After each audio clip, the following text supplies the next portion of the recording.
Hello student, स्वागत है आप सभी का आपके यूट्यूब चैनल साइंस क्लासेस में।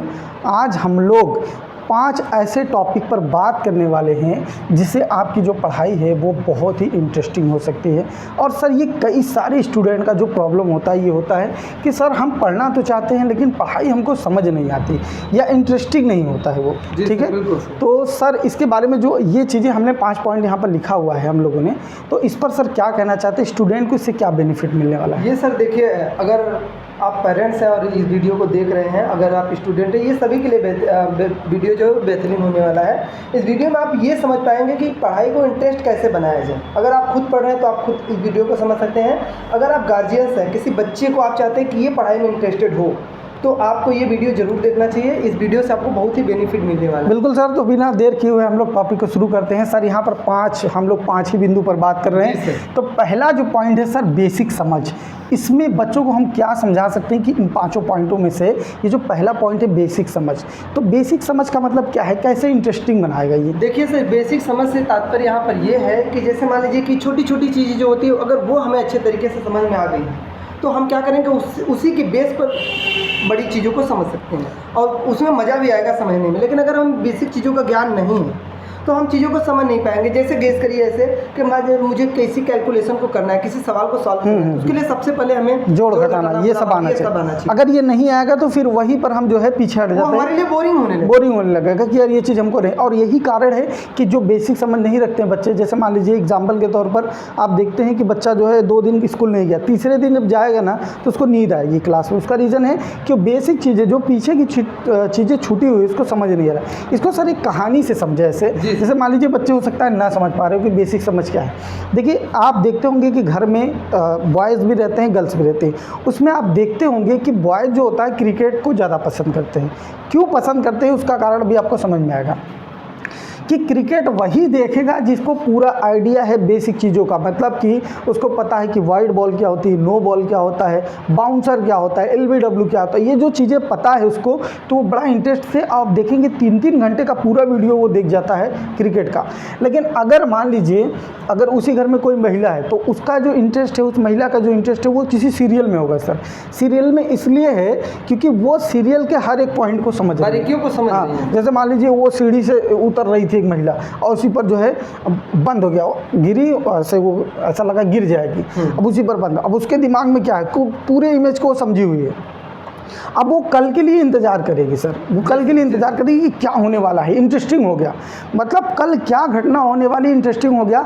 लेकिन अगर कोई व्यक्ति उस सीरियल को नहीं देखा है तो उसको कुछ समझ में नहीं आएगा। अगर उसको कह दीजिए भाई देखो, तुम बैठकर देख भी नहीं पाएगा। क्यों? तो इससे एक बात ये क्लियर हो रही है कि अगर हमको पीछे की जानकारी है तो हमको वो चीज़ इंटरेस्टिंग होगा, यानी वो चीज़ हमको समझ आएगा। और जो चीज़ समझ में आने लगा उससे इंटरेस्टिंग कोई चीज़ हो नहीं सकता। सर क्या कहेंगे? जी सर, बिल्कुल सर, कि अगर हमें मतलब कि अगर प्रीवियस नॉलेज है किसी भी चीज़ का तो हमें आगे वाली चीज़ें उसी के बेस पर समझ, क्योंकि ऐसे ही बनता है ना। जैसे आप देखेंगे घर बन रहा है तो एक नींव होती है, नींव के बेस पर ही घर को तैयार किया जाता है। बिल्कुल। गेस करिए अगर नींव ही ना रहे तो फिर घर नहीं बन पाएगा। बिल्कुल सर, तो बेसिक पॉइंट में बच्चों ये ध्यान रखना कि सबसे पहले हमारा जो होना चाहिए ना वो बेसिक समझ होना चाहिए। नहीं पीछे की चीज़ें, जैसे मान लीजिए आप पढ़ रहे हैं जो है फिजिक्स का न्यूमेरिकल, तो न्यूमेरिकल डायरेक्ट मत लगाइए। पहले आप सीखिए कि कैसे इसका जो डिनोट किया जाता है, कैसे इसको किस चीज़ से प्रदर्शित करते हैं और इसका जो फार्मूला होता है वो क्या होता है। ये चीज़ें जब आप समझेंगे तो ऑटोमेटिक आप चीज़ों को, केमिस्ट्री का कोई रिएक्शन समझना है तो समझ लीजिए कि हम लोगों को पहले समझना पड़ेगा कि हाइड्रोजन क्या होता है, बिल्कुल क्या होता है। अगर इसके बारे में हमें पता नहीं तो हम रिएक्शन एकदम नहीं समझ पाएंगे, नहीं कर पाएंगे। ये होता है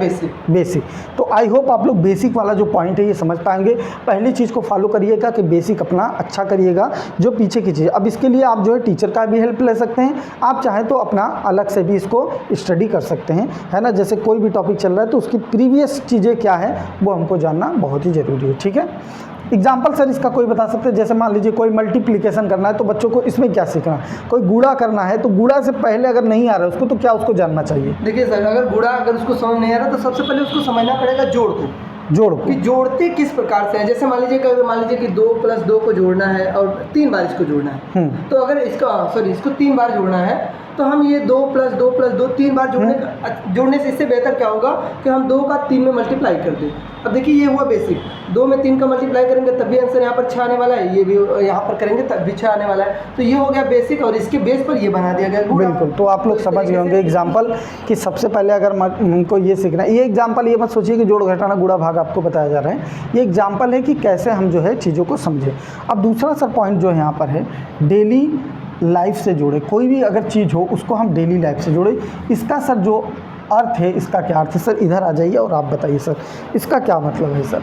डेली लाइफ से जोड़ने से तात्पर्य देखिए सर यहाँ पर ये है कि जैसे कोई चीज़ आप पढ़ रहे हैं और आपको समझ में चीज़ें नहीं आ रही, ठीक है, तो आप क्या करिए डेली लाइफ में देखिए उसका यूज कहाँ पर हो रहा है। जैसे मान लीजिए कि आपको वायरस को समझना है, वो वायरस आपको समझ में नहीं आ रहा है, ठीक है, तो आप क्या करेंगे कि किसी डिजीज को समझिए कि ये डिजीज जो होता है वो किसकी वजह से हो रहा है, बीमारी किसकी वजह से, बीमारी किसकी वजह से हो रही है, तो आप इजीली समझ पाएंगे कि आखिर ये वायरस क्या होते हैं और ये कहाँ पर इफेक्ट करते हैं, ये सारी चीज़ें। अब जैसे मान लीजिए किसी को सर मलेरिया हो गया, अब उसको बता दिए क्योंकि वो उस चीज़ को फेस कर रहा है, झेल रहा है, जी सर। तब उसको बता दिए जो मलेरिया हुआ है ना, ये जो होता है प्लाज्मोडियम से हुआ है, तो कहीं ना कहीं उसको वो चीज़, क्योंकि उस चीज़ में जी रहा है तो उसको याद होगा। दूसरा सर एग्जाम्पल हम ये देना चाहते हैं, जैसे मान लीजिए आपको रोटेशनल मोशन सर समझना जी है सर। ना, घूर्णन गति है ना, तो अब बच्चों को लिखवाएंगे कि वह गति जो वृत्ति किसी अक्ष के चारों ओर हो रही है, तो वो लिखेगा समझ में नहीं आएगा, ये आप ही लिखेंगे, कहेंगे यार ये क्या चीज़ है। लेकिन अगर आप उसको बताएं कि देखिए साइकिल जो है, जो साइकिल है जो चल रही है, उसका जो पहिया है यहाँ से चला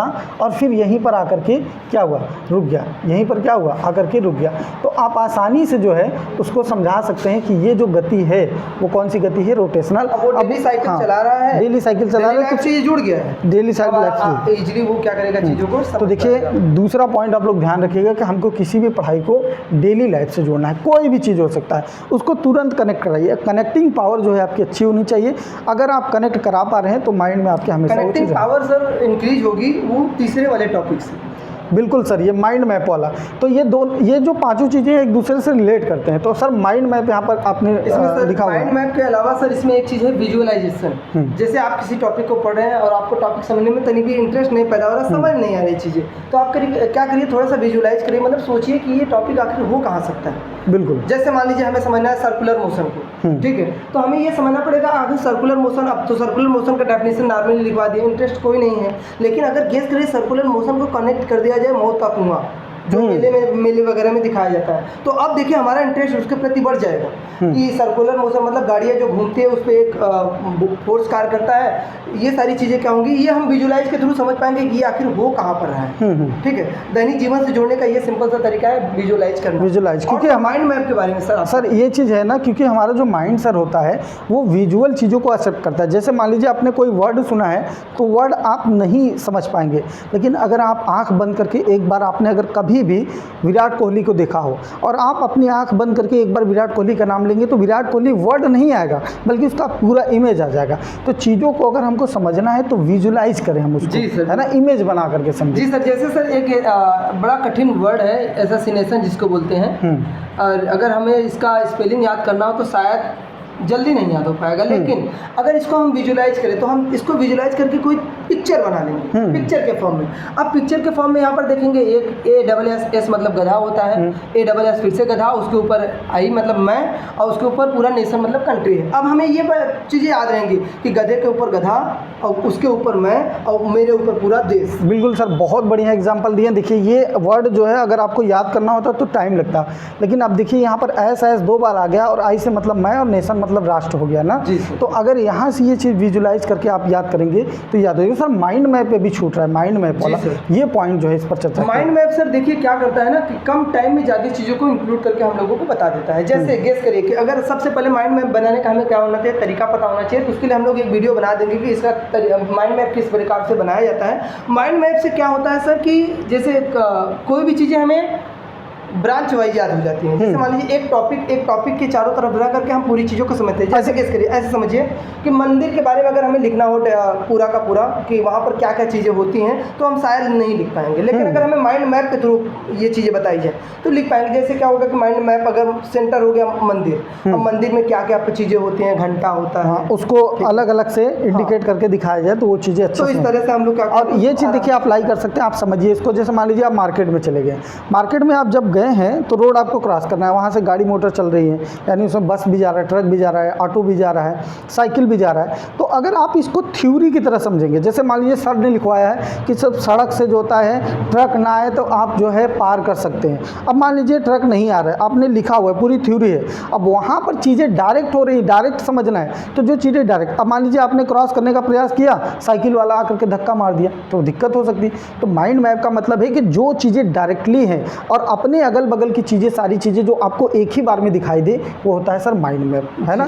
तो वो माइंड मैप से क्या फ़ायदा होगा कि एक ही पेज में आपका जो सारा कंटेंट रहा आप उसको लिख करके रखेंगे, और मान लीजिए कहीं पर भी हैं तो उसको आप आराम से खोल करके देख सकते हैं, जो कि ऐसा कर पाना पूरे एक चैप्टर में पॉसिबल नहीं है। और सर इससे बड़ा मतलब कि अब इससे आपका कॉन्फिडेंस भी बनेगा और इंटरेस्ट भी पैदा हो जाएगा, इंटरेस्ट पैदा होगा। पढ़ाई की कहेंगे यार पढ़ाई तो बहुत आसान है ना, सारी टॉपिक आपके दिमाग में हाँ। आएंगे। और सर ये जो अगला पॉइंट है सर, बहुत इंपॉर्टेंट पॉइंट है। ये बच्चे आजकल के जो बच्चे हैं ना, बहुत कम देखने को मिलता है ये करते हैं, लेकिन जो ग्रुप स्टडी करता है, ग्रुप स्टडी पहले क्या है सर समझाइए लोगों को। सर ग्रुप स्टडी से तात्पर्य यहाँ पर ये है कि ग्रुप स्टडी मतलब ग्रुप में रह करके कोई भी चीज़ सीखो, मतलब कई लोग हों, हाँ, आप अकेले किसी चीज़ को समझ रहे हैं और आपको समझ में नहीं आ रहा है तो आपको बोरिंग लगने लगेगा चीज़ें। लेकिन अगर गेस करिए कि आप ग्रुप में हैं और वो चीज़ आपको नहीं समझ में आ रही लेकिन आपके किसी फ्रेंड को समझ में आ रही है, और सर वो जो चीज़ बताता है ना, क्योंकि वो अपने भाषा में समझाएगा, अपने में भाषा में जब समझाएगा ना, तो टीचर की चीज़ें, बताई हुई चीज़ें नहीं याद होती, लेकिन एक दोस्त की जो बताई हुई चीज़ें रहती है अपने सर्कल में, वो चीज़ें जल्दी याद हो जाती। और दूसरा चीज़, अगर 5 स्टूडेंट मिलकर ग्रुप स्टडी कर रहे हैं तो मतलब एक समय में 5 क्वेश्चन तैयार होगा, लेकिन आप अकेले कर रहे हैं तो आप केवल अकेले तैयार कर पाएंगे, ठीक है। और दूसरा चीज़, उसमें इंटरेस्ट इसलिए बन जाता है क्योंकि सबकी भागीदारी होती है। जैसे सपोज करिए सर, जैसे मान लीजिए अकेले अब हमको 2 किलोमीटर जाना है तो हम बहुत बोरियस महसूस करेंगे, लेकिन अगर हमारे साथ में कोई 2-3 लोग हो ना, तो आप कब पहुंच जाएंगे 2-3 किलोमीटर आपको पता नहीं चलेगा। सेम चीज़ होता है सर स्टडी में। अगर आप ग्रुप में हैं, हमको स्कूल में क्यों मन लगता है, दोस्त यार होते हैं वहाँ पर, है ना, तो मन लगता है, लेकिन जैसे ही टीचर आता है तो वो सेपरेट करता है लोगों, बच्चों को, कि भाई तुम बात मत करो, ये मत करो। हालांकि ऐसा होना भी चाहिए, कंसंट्रेशन होना चाहिए, लेकिन वहाँ से हमारा जो बोरियसपन होता है शुरू होता है। क्यों? क्योंकि हमको लगता है हम सेपरेट हो गए, लेकिन जैसे ही टीचर जाता है फिर हम घुल मिल जाते हैं, लेकिन वो हमारा जो मुद्दा होता है, जो टॉपिक होता है, वो स्टडी से रिलेटेड नहीं होता। सर यहाँ पर एक चीज़ और है सर, कि जैसे क्या है कि ग्रुप में आप स्टडी कर रहे हैं और आपको कोई चीज़ें समझ में नहीं आ रही, लेकिन आप किसी को समझाना चाह रहे हैं तो वो चीज़ें भी आपको समझ में आ जाती हैं जो चीज़ें आपको खुद नहीं समझ में आई थी। ये बड़ा बेहतरीन सा चीज़ है। अच्छा, ये इसलिए होता है क्योंकि परिस्थिति में हम डायरेक्ट जाते हैं। मतलब किसी चीज़ में अगर जैसे कोई चीज़ हमको समझ ना आ रहा है, हम उसमें डायरेक्ट चले जाए। जैसे मान लीजिए आपसे कोई पूछा, जैसे सर एक कहावत है कि अगर कोई रोगी है जो बड़ा रोगी है ना, तो एक छोटा डॉक्टर वो खुद ही बन जाता है। मतलब अगर रोगी, हाँ, अगर वो काफ़ी समय तक उस चीज़ को झेला है तो वो हल्का फुल्का अगर उसके सामने कोई मैटर आएगा तो खुद ही बता देगा कि ये चीज़ ऐसे होता है, इसका दवा ये है ना। तो ये कहा जाता है। तो ग्रुप स्टडी आपके लिए बहुत ही ज़रूरी है। सर अंतिम जो पॉइंट है, क्योंकि वीडियो भी काफ़ी बड़ा हो रहा है, तो लास्ट पॉइंट पर हम लोग बात करने वाले हैं रिलैक्स ऑन योर माइंड, ठीक है।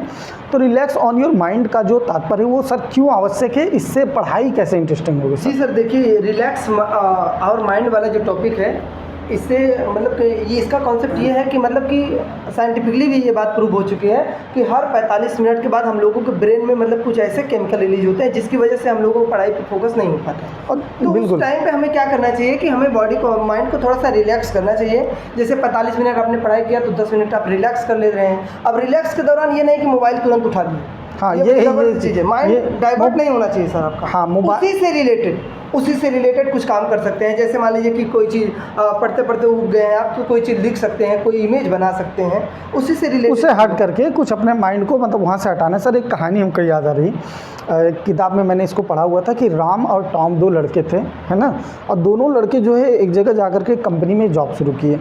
और जो राम था, राम हालांकि वो पहले से शुरू किया था, मतलब 1 साल पहले से कर रहा था, और जो टॉम आया वो उसके 1 साल बाद आया। लेकिन जो राम था सर ना, जो राम था वो, उसका जो प्रमोशन था वो रुका हुआ था, उसका प्रमोशन नहीं हुआ। इसको जो सैलरी मिल रही थी 10,000 रुपये मिल रही थी, और जो टॉम गया इसको 1 साल के अंदर इसकी सैलरी 10,000 से सर 15,000 हो गई। अब ये बड़ा परेशान था। अब सर करना क्या था, तो करना था इन लोगों को सर, वो जो कंपनी थी वहाँ पर पेड़ काटना होता था, पेड़ काटना।